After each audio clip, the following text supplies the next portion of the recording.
Bentar ya, saya kirim file dulu.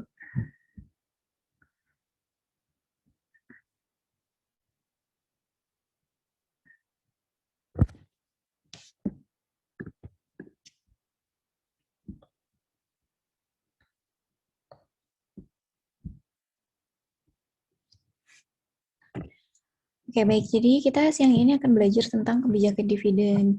Kebijakan dividen itu apa sih? Jadi kebijakan dividen adalah kebijakan di mana laba yang telah dihasilkan oleh perusahaan itu akan diputuskan, akan dibagikan dalam bentuk dividen atau mau diinvestasikan kembali ke dalam perusahaan gitu. Jadi di sini tujuannya apa? Membicarakan kebijakan dividen adalah kita kan pengennya itu nilai perusahaan itu tuh naik. Kita pengennya itu tuh perusahaan itu valuasinya menjadi lebih besar. Nah, apakah hal tersebut bisa dicapai melalui kebijakan dividen ini gitu. Jadi nanti akan kita bahas mengenai hal-hal penting dan harus diketahui tentang kebijakan dividen. Silakan ke slide selanjutnya.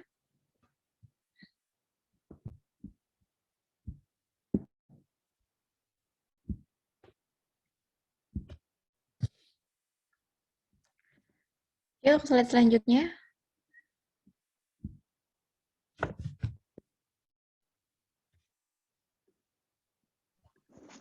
Bentar, Miss, lagi ada gangguan. Oke. Sinyalnya ya.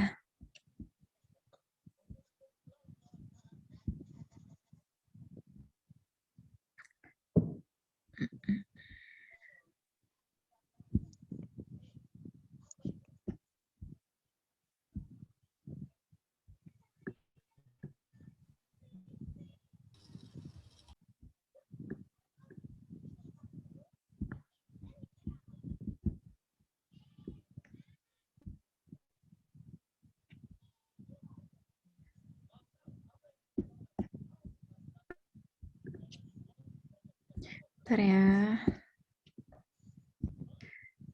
Di share ulang jadinya.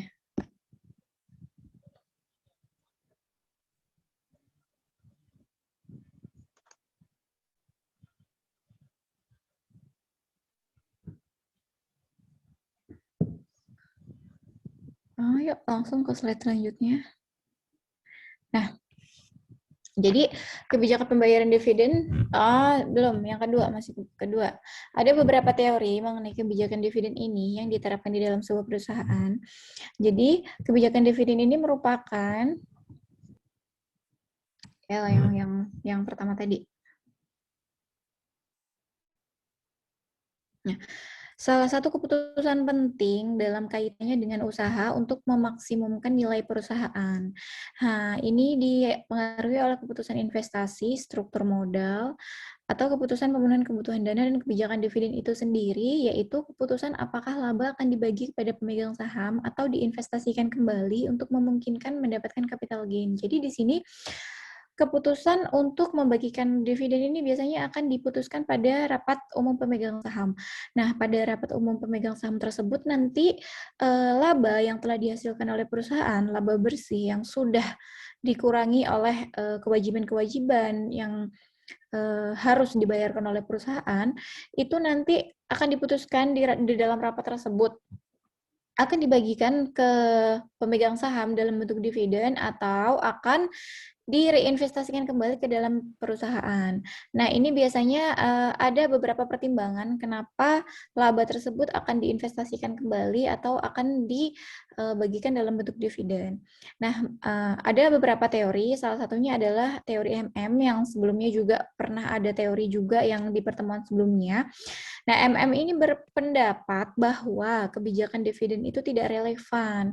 Berarti tidak ada kebijakan dividen yang optimal karena kebijakan dividen tidak mempengaruhi nilai perusahaan atau biaya modal. Jadi, teori ini menganggap bahwa ada atau tidak ada dividen, ya itu tidak akan berpengaruh terhadap nilai perusahaan gitu. Kenapa? Pertimbangannya adalah begini. Ketika perusahaan memberikan dividen kepada pemegang sahamnya, berarti kan di situ biasanya perusahaan itu tidak menggunakan atau tidak menggunakan dananya itu untuk berinvestasi karena sudah dibagikan ke pemegang saham. Nah, di situ ketika ternyata perusahaan lebih banyak untuk membagikan hasilnya kepada pemegang saham daripada untuk berinvestasi, maka kedepannya tidak bisa perusahaan itu growth-nya juga tidak bisa maksimal. Makanya itu dia bilang bahwa oke, mungkin pemegang saham itu akan mendapatkan dividen dari saham yang ia miliki, tapi dia tidak akan mendapatkan capital gain karena perusahaan tidak growth. Kenapa tidak growth? Karena laba yang harusnya digunakan untuk berinvestasi dan melakukan ekspansi telah dibagikan kepada pemegang saham gitu. Nah, kemudian teori yang kedua yaitu menurut Gordon dan Leitner itu dia punya pendapat lain bahwa dividen lebih kecil risikonya dibandingkan dengan capital gain. Dia bilang kalau dividen itu risikonya lebih kecil loh daripada capital gain. Karena ketika dividen itu dibagikan dalam jumlah yang konsisten mungkin setiap tahun atau misalkan setahun sekali atau setahun dua kali perusahaan secara konsisten membagikan dividennya, maka pemilik saham pun merasa bahwa dia itu memiliki pendapatan tetap loh dari investasi yang dia lakukan gitu. Dia tidak peduli terhadap capital gain yang akan mungkin dia dapatkan karena dia menurutnya capital gain itu masih belum pasti.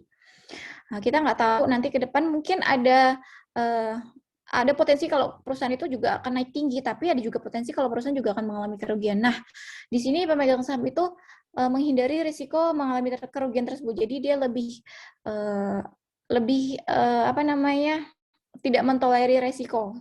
Dia pilih yang teori ini. Jadi dia menganggap bahwa dividen itu lebih menguntungkan dan lebih aman sehingga dia lebih baik perusahaan atau berinvestasi ke perusahaan-perusahaan yang memang membagikan dividennya secara stabil atau membagikan dividennya dengan nilai yang tinggi gitu. Nah, sehingga perusahaan lebih disarankan untuk membagikan laba ke dalam rasio pembagian dividen yang tinggi dan menawarkan dividen yield yang tinggi untuk meminimumkan biaya modal. Jadi di sini maksudnya adalah ketika ternyata sudah dibagikan labanya kepada apa namanya pemegang saham dalam bentuk dividen itu berarti modal perusahaan untuk melakukan apa namanya investasi itu kan juga tidak banyak lagi di sini. Itu berarti biaya modalnya menjadi minimum. Ketika ternyata biaya modalnya minimum, investor itu tidak berekspektasi bahwa investasi yang dia lakukan itu akan mendapatkan return yang tinggi gitu maksudnya yang melebihi ekspektasi. Jadi dia ekspektasinya ya udah setiap tahun dia akan mendapatkan dividen sekian gitu aja gitu, nggak yang berekspektasi tinggi. Kemudian yang selanjutnya adalah tax preference theory, yaitu kelompok ketiga yang berpendapat bahwa karena dividen itu cenderung dikenakan pajak dan yang lebih tinggi daripada capital gain, maka investor akan meminta keuntungan yang lebih tinggi untuk saham dengan dividen yield yang tinggi. Jadi di sini maksudnya adalah ketika investor melakukan investasi membeli saham di satu perusahaan misalkan itu kan ketika dia akan mendapatkan dividen itu biasanya akan dikenakan pajak. Nah, orang-orang yang menghindari pajak dia menghindari hal-hal tersebut. Jadi dia lebih memilih capital gain daripada dividen. Kenapa? Karena capital gain ini pajaknya itu tuh lebih rendah dibandingkan dengan dividen. Kalau misalkan kita hitung apa namanya kita hitung-hitung gitu. Karena kalau dividen itu kan biasanya itu setiap dia mendapatkan dividen misalkan 2 kali atau sekali di dalam 1 tahun dia juga harus langsung membayar pajak. Tapi kalau capital gain itu kan dia bayar pajaknya kalau misalkan dia jual aja sahamnya. Kalau dia nggak jual saham dia nggak akan bayar pajak gitu. Yang menurut teori yang tax preference teori ini ya. Jadi dia mempertimbangkan pajak di dalam melakukan investasinya. Orang-orang seperti ini yang biasanya yang dia menghindari pajak kalau misalkan dia udah penghasilannya emang udah pajaknya tinggi, dia lebih baik untuk ke perusahaan-perusahaan yang memang lagi berkembang, sehingga dia dapat capital gain yang tinggi, tapi dia risikonya ya dia tidak dapat dividen setiap tahunnya gitu. Nggak masalah karena mungkin orang-orang yang seperti ini mengajar keuntungan yang jangka panjang gitu. Kemudian slide selanjutnya.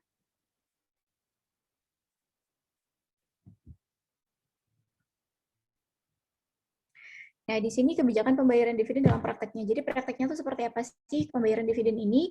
Yang pertama, prosedur pembayarannya itu, dividen itu dimulai dengan mengumumkan tanggal pembayaran dividen dan besarnya dividen per lembar saham. Jadi melalui RUPS itu nanti akan diputuskan hasil berapa nilai dividen yang akan dibagikan ke pemegang saham. Kemudian akan diberikan pada tanggal berapa, dan kemudian di situ diinformasikan juga nih cum date-nya tanggal berapa. Jadi cum date-nya berapa, ex date-nya berapa, tanggal pencatatannya berapa, dan tanggal dibagikannya itu berapa. Nah, di situ orang-orang atau biasanya pialang saham yang emang dia model investasinya atau model tradingnya dia mengejar dividen, biasanya dia akan mendekati perusahaan-perusahaan yang memang sudah dekat dengan tanggal pembagian dividen. Nah, makanya itu biasanya kalau misalkan perusahaan yang mau bagi dividen itu nanti akan naik harga sahamnya karena akan banyak permintaan di situ. Permintaan dari orang-orang yang emang mau dividen dari perusahaan tersebut. Ya, dia biasanya akan keluar ketika nanti saat ex date-nya atau saat setelah waktu pencatatan saham itu gitu. Kemudian dividen harus dibayarkan dari laba ditahan saat ini atau periode yang lalu. Jadi misalkan laba ditahan pada periode 2019-2020, ya itulah yang harus dibayarkan. Jadi nggak boleh pakai dana-dana dari yang lain, harus dari laba yang ditahan. Gitu. Pembayaran dividen tidak dapat dilakukan apabila perusahaan dalam keadaan insolvensi. Nah, apabila perusahaan menginginkan untuk menginvestasikan keuntungan yang diperoleh, sedangkan pemegang saham ingin dividen, maka perusahaan harus mengeluarkan saham baru. Jadi di sini adalah ketika perusahaan itu perusahaan yang sudah go public itu kan berarti pemutusan kebijakannya atau pengambilan keputusannya itu harus melalui rapat umum pemegang saham. Nah, ketika ternyata pemegang saham di situ ingin memutuskan bahwa saya ingin mendapatkan dividen di tahun ini, tapi kemudian dari sisi manajemennya dia tidak bisa membagikan dividen karena dia punya rencana investasi. Nah, menurut si pemegang saham, dia nggak mau tahu. Saya pokoknya tahun ini mau dapat dividen. Nah, caranya gimana? Ya udah kita bagi dividen kepada si pemegang saham, tapi kemudian selanjutnya si perusahaan mengeluarkan saham baru untuk menghimpun modal dalam investasi yang akan dia lakukan gitu. Slide selanjutnya.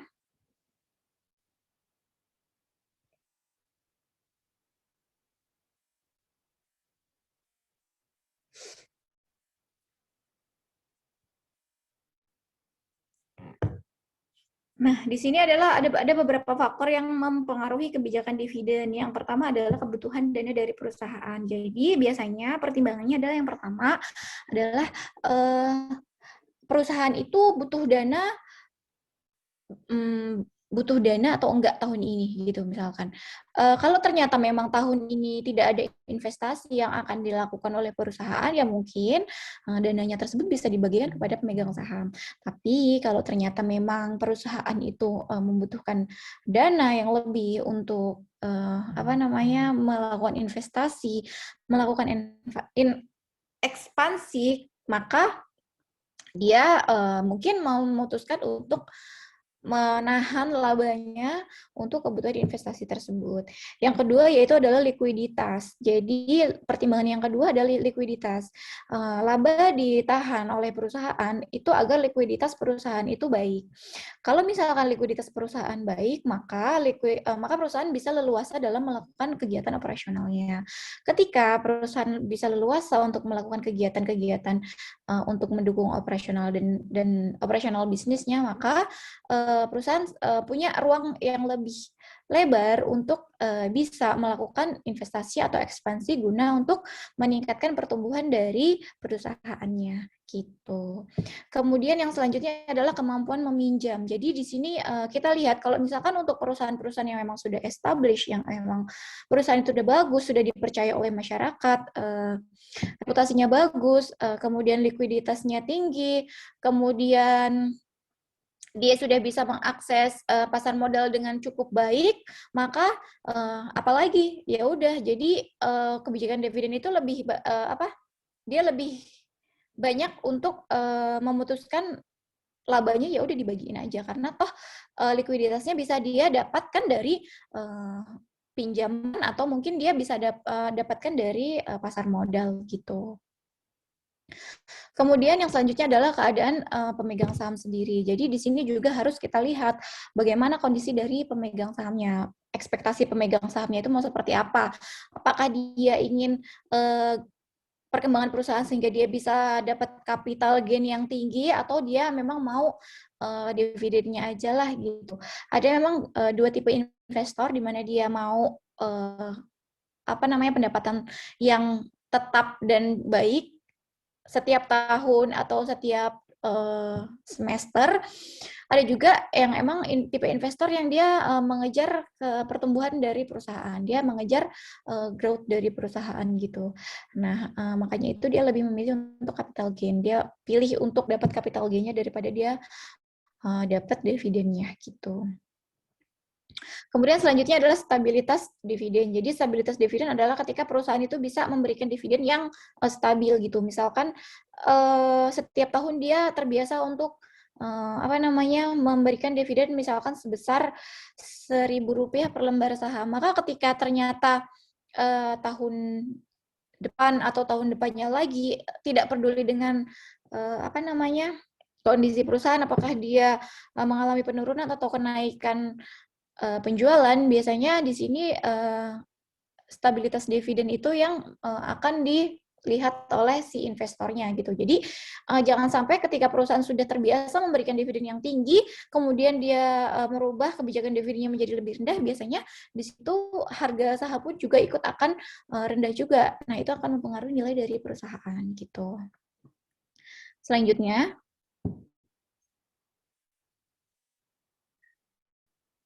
nah, di sini ada beberapa alternatif dalam kebijakan pembayaran dividen yang dapat dilakukan oleh perusahaan. Yang pertama adalah pembayaran dividen yang stabil, seperti yang sudah dijelaskan tadi. Jadi ketika perusahaan ingin memberikan dividen kepada pemegang sahamnya, lebih baik dilakukan dengan stabil. Jadi misalkan dia bisa memilih nih, dia setiap tahun ingin memberikan dividen senilai misalkan 1.000 atau senilai 50% dari laba ditahannya. Nah, alternatif yang pertama adalah ketika misalkan perusahaan ingin memberikan dividen yang sebesar 50% dari saham dari laba ditahan terhadap pemegang saham. Nah, tapi kan setiap tahun dia akan mengalami kenaikan dan penurunan laba gitu. Jadi di sini si pemegang sahamnya juga harus mengalami risiko itu, risiko kenaikan dan penurunan laba. Mungkin kalau misalkan labanya mengalami kenaikan 50% misalkan dari 1.000 itu kan bisa 500, bisa mengalami kenaikan 500. Tapi kalau misalkan dia mengalami penurunan, dia juga bisa menerima risiko penurunan tersebut gitu. Sedangkan ketika ternyata si perusahaan itu memberikan nilai yang stabil, yang konstan, itu biasanya kan misalkan setiap 1 tahun itu memberikan dividen sebesar 1.800. Nah, setiap tahun segitu terus 1.800, 1.800. Jadi pemegang saham juga bisa langsung mengekspektasikan, oh tahun ini pendapatannya segini, tahun depan pendapatannya segini, tahun depannya lagi pendapatannya segini. Dia udah bisa memperkirakan pendapatan dia tiap tahun dari investasi yang dilakukan terhadap perusahaan A gitu. Dan alternatif yang ketiga adalah pembayaran dividen reguler yang rendah disertai dengan pembayaran ekstra. Ini biasanya diputuskan oleh RUPS, itu lebih fleksibel ya kalau untuk yang alternatif ketiga ini disesuaikan dengan kebutuhan dari perusahaan itu sendiri gitu. Yang keenam, slide ke-6.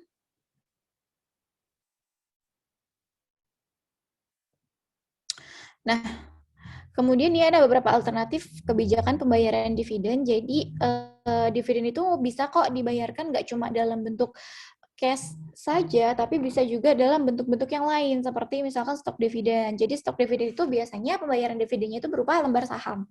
Misalkan dia tahun ini perusahaan A punya laba sebesar mungkin 1.000.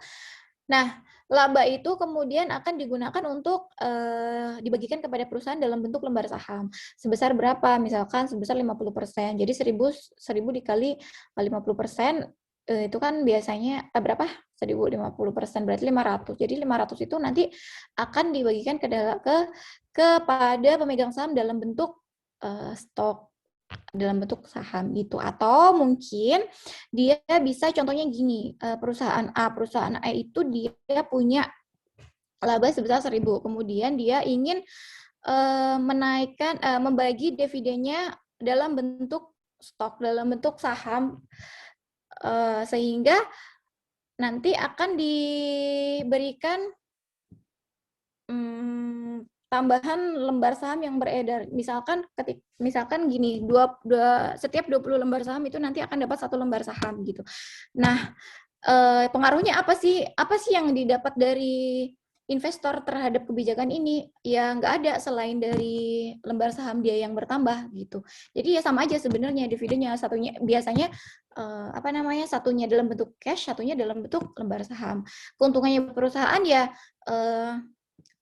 dividen yang dia berikan kepada si pemegang saham itu tidak digunakan untuk hal yang lain, tapi untuk tetap memberikan nilai kepada perusahaan gitu. Kemudian stock split. Stock split itu membagi saham ke dalam beberapa bagian gitu. Misalkan satu lembar sahamnya itu 5.000. Kemudian perusahaan itu mau stok lembar sahamnya itu jadi 2.500 gitu. Jadi ya udah tinggal di stock split aja. Jadi ada pengumuman tentang stock split. Biasanya kalau stock split itu digunakan oleh perusahaan-perusahaan yang emang nilai per lembar sahamnya sudah cukup tinggi sehingga mungkin susah dijangkau oleh investor gitu. Jadi untuk stock split ini salah satu tujuannya juga untuk memberikan range tertentu harga sahamnya sehingga harga saham itu bisa dijangkau oleh si pemegang saham gitu. Nah, dari stock split itu biasanya kalau misalkan perusahaan memberikan stock split ini juga akan menaikkan harga saham dan akan menaikkan juga nilai saham gitu. Selanjutnya adalah stock repurchase. Stock repurchase itu adalah membeli kembali saham. Jadi saham yang telah beredar itu dibeli kembali oleh perusahaan. Ketika saham yang beredar itu dibeli kembali oleh perusahaan, otomatis nanti harga sahamnya juga akan naik. Ketika harga saham naik, perusahaan juga akan naik nilainya. Nah, kenaikan dari nilai saham itu disebut dengan capital gain. Jadi itu menguntungkan bagi si pemegang saham lama gitu. Ada lagi nggak slide selanjutnya?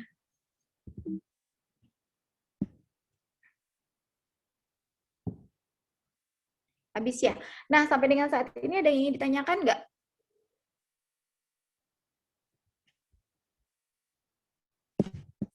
Sudah di-capture belum buat absen? Belum, Miss. Di-capture dulu ya. Saya ngejelasinnya kecepatan nggak sih? Kayak, saya ngerasa kecepatan ya.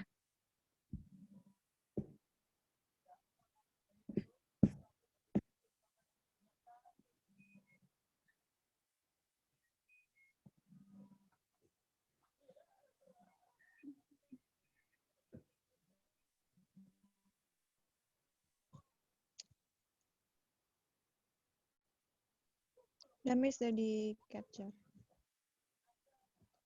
Sudah ya. Ada yang ingin ditanyakan nggak?